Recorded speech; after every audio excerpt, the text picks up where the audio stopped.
Operation సింధూరును దేశమంతా అభినందిస్తోందన్నారు మంత్రి ఉత్తమ్ కుమార్ రెడ్డి. పహల్గామ్ ఉగ్రదాడి ఘటనకు భారత సైన్యం తీసుకున్న చర్యను అభినందించారు. టెర్రరిస్టులను పాకిస్తాన్ ప్రోత్సహించడాన్ని అన్ని దేశాలు ఖండిస్తున్నాయన్నారు. విజయవంతంగా టెర్రర్ క్యాంపులను ధ్వంసం చేయడం దేశమంతా ముక్త కంఠంతో హర్షిస్తోందన్నారు మంత్రి ఉత్తమ్. పహల్గామ్ సంఘటన తర్వాత భారత సైన్యం పాకిస్తాన్ ఆక్యుపైడ్ కాశ్మీర్లో 8-9 టెర్రర్ క్యాంప్స్పై దాడి చేయడం ఇది సరి అయిన చర్య. మొత్తం దేశం హర్షిస్తుంది, భారత సైన్యాన్ని అభినందిస్తుందని చెప్పి నేను మనవి చేస్తున్నాను.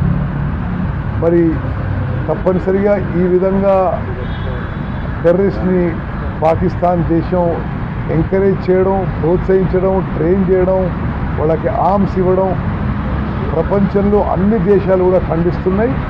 మరి ఈ సంఘటనకి పహల్గామ్ సంఘటనకి రిటాలియేషన్గా భారత సైన్యం ఆ టెర్రర్ క్యాంప్స్ని అటాక్ చేయడం, మరి సక్సెస్ఫుల్గా ఆ టెర్రర్ క్యాంప్స్ని ధ్వంసం చేయడం మరి దేశం ముక్త కంఠంతో హర్షిస్తుంది. తప్పనిసరిగా దేశం యొక్క సైనికుల వారి ధైర్య సాహసాలకి వాళ్ళని మేము సల్యూట్ చేస్తున్నాం. వారికి మా అభినందనలు, శుభాకాంక్షలు. పహల్గామ్ సంఘటన తర్వాత భారత సైన్యం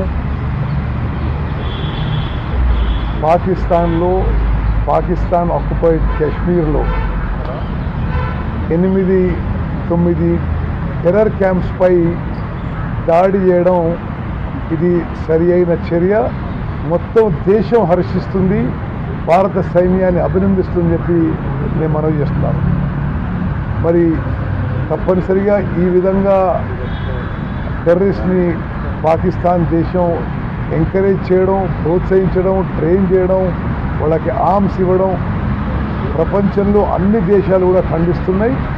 మరి ఈ సంఘటనకి పహల్గామ్ సంఘటనకి రిటాలియేషన్గా భారత సైన్యం ఆ టెర్రర్ క్యాంప్స్ని అటాక్ చేయడం, మరి సక్సెస్ఫుల్గా ఆ టెర్రర్ క్యాంప్స్ని ధ్వంసం చేయడం మరి దేశం ముక్త కంఠంతో హర్షిస్తుంది.